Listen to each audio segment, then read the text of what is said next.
حضور نبی اکرم صلی اللہ علیہ وآلہ وسلم کے اخلاق و صفات اور کمالات کو قرآن سے تشبیہ دینے کا کیا مطلب ہے؟ یہ پچھلے کلپ میں نے حضرت سیدہ عائشہ صدیقہ رضی اللہ تعالی عنہا کے قول کے حوالے سے وضاحت کرتے ہوئے بیان کیا تھا۔ اگر آپ سننا چاہتے ہیں تو کلپ نمبر 4 کو سماعت فرمائیے کہ سیدہ عائشہ صدیقہ رضی اللہ تعالی عنہا نے قرآن سے جو تشبیہ دی اس کا مطلب اور مفہوم کیا ہے۔ اب یہاں پر ایک اور بات بھی ہے کہ یہ تشبیہ قرآن کے ساتھ دی ہے۔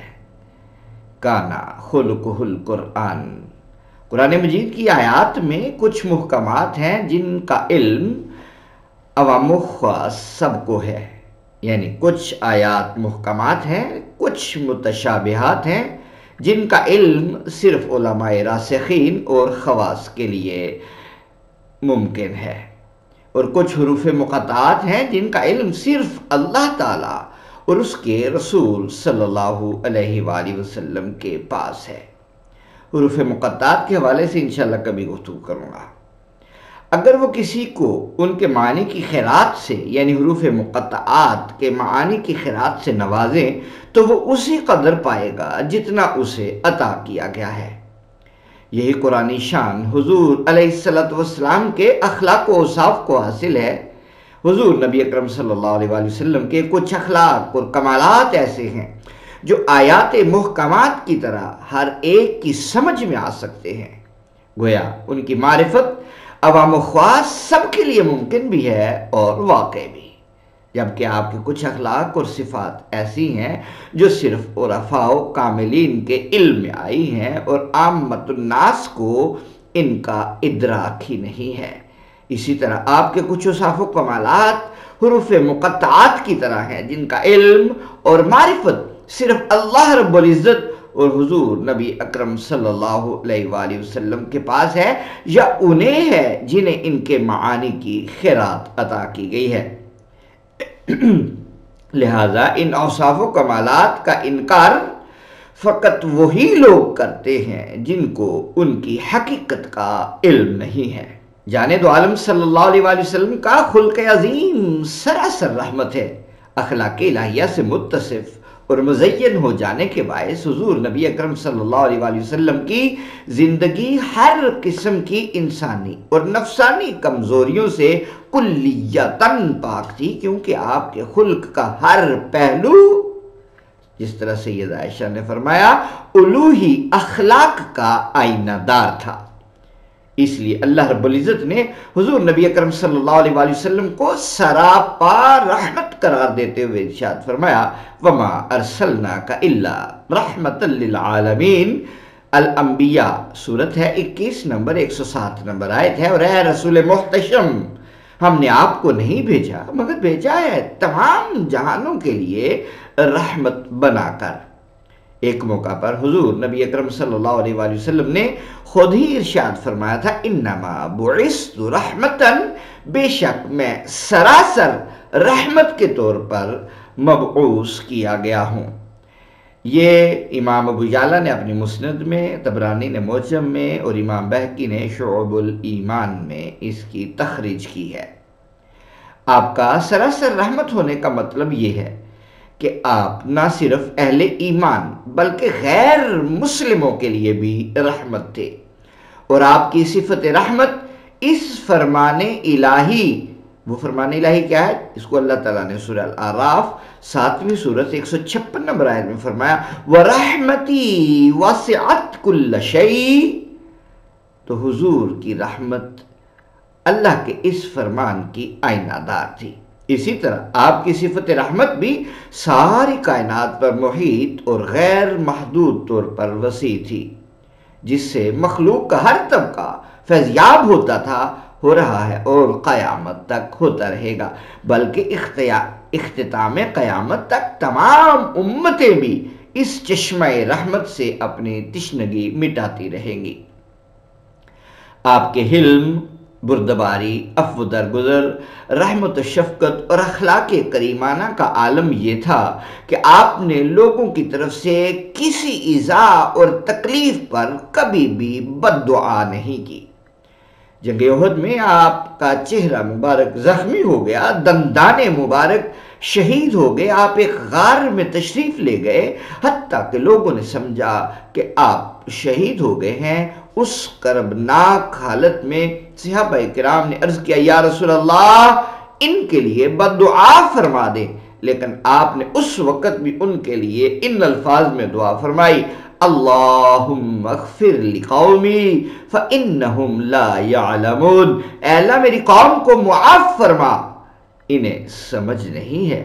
ایک روایت میں یہ الفاظ آئے ہیں، اللہم اہد قومی، اے اللہ میری قوم کو ہدایت عطا فرما۔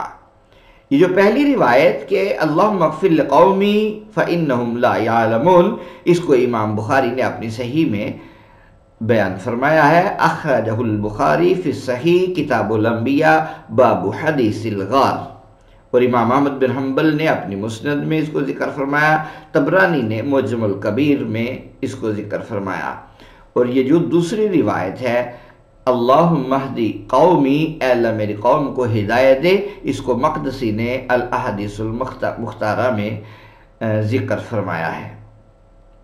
اتنا عظیم ظرف کسی انسان کا نہیں ہو سکتا، بلکہ یہ صرف اخلاق الہیہ کا پرتاؤ تھا، کیونکہ اخلاق محمدی قرآنی آیات کا روپ دھار چکا تھا۔ جس طرح اللہ تعالیٰ کفار مشرکین کو کبھی بھی رزق سے محروم نہیں کرتا، یکساں رزق دیتا ہے، وہ بیمار ہوں تو ان کو شفا دیتا ہے اور ان کی ہر حاجت کو پوری کرتا ہے۔ جو لوگ اللہ کو نہیں مانتے ان کو بھی دیتا ہے، اور کسی کے کفر و شرک سے ناراض ہو کر اس سے اپنا رزق نہیں روکتا۔ باری تعالیٰ کی یہی الوہی صفت خلق محمدی کی صورت میں ظاہر ہو گئی تھی۔ یہ آپ کا خلق عظیم تھا کہ آپ کی ذات اقدس پر حملہ ہوتا تو اس کو برداشت کرتے، انتقام نہ لیتے تھے، حلم اور بردباری کا مظاہرہ فرماتے، مگر دین حق پر یا مظلوم اور کمزور پر حملہ ہوتا تو اس صورت میں آپ معاف نہ کرتے بلکہ مظلوم کے لیے انتقام لیتے۔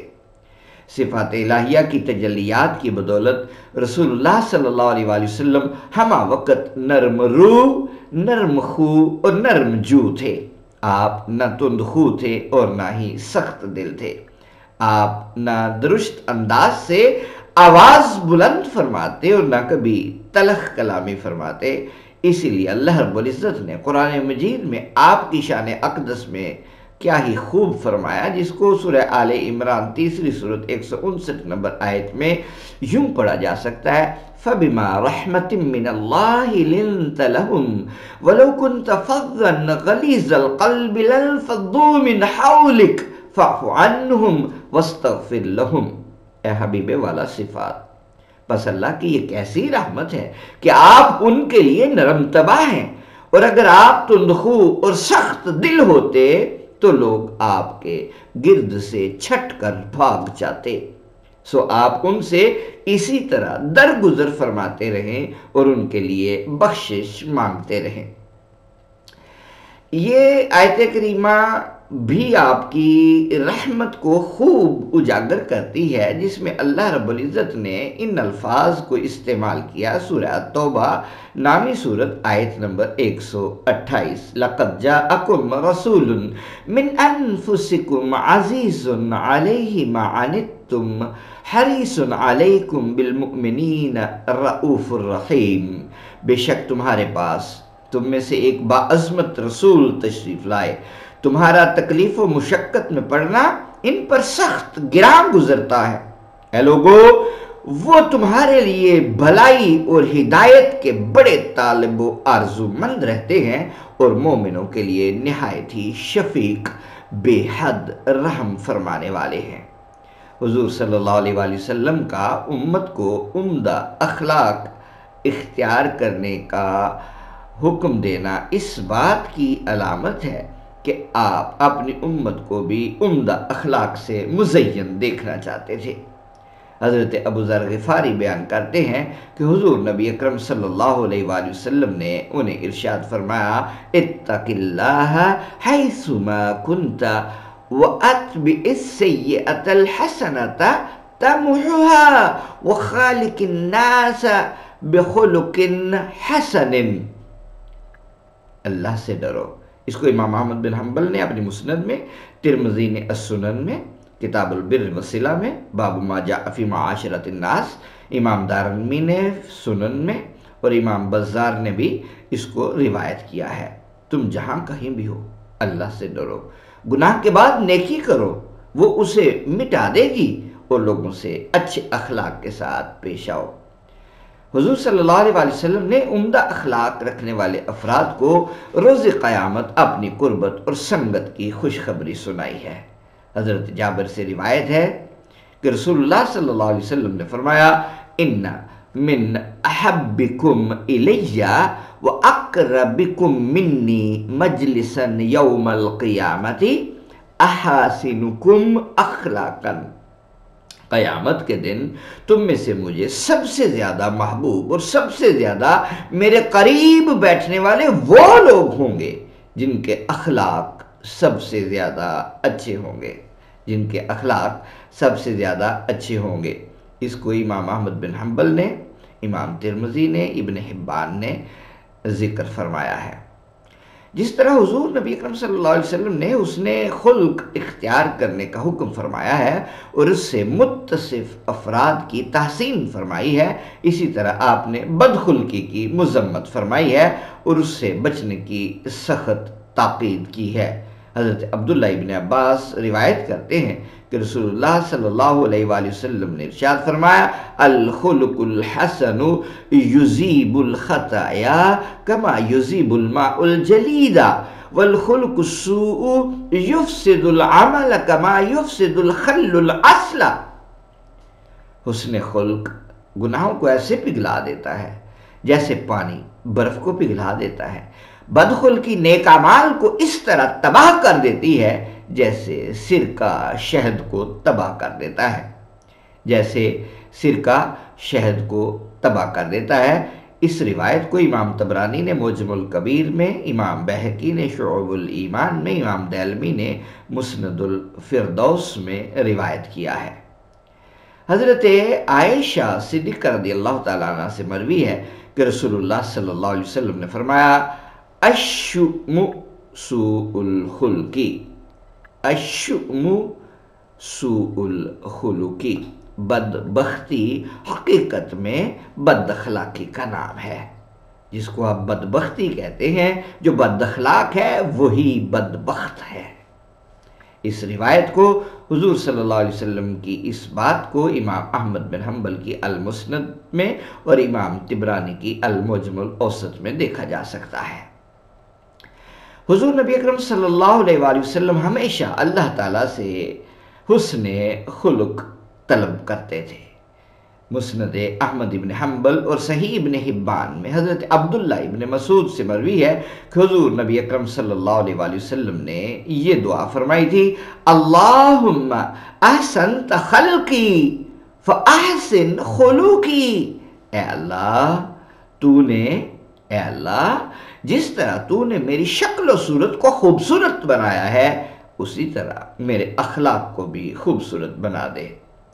آپ کے اخلاق تو پہلے ہی نہایت خوبصورت اور عالی شان تھے۔ بارگاہ الہی میں اس دعا کا مطلب اظہار بندگی، ازدیاد خیر اور تعلیم امت ہے۔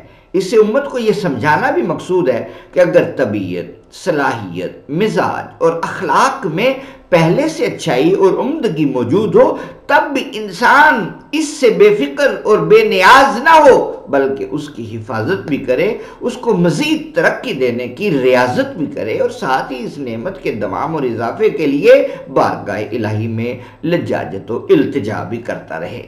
اسی طرح آپ برے اخلاق سے اللہ تعالیٰ کی پناہ طلب فرماتے تھے، حالانکہ ان کا آپ کے قریب سے گزر بھی ممکن نہ تھا۔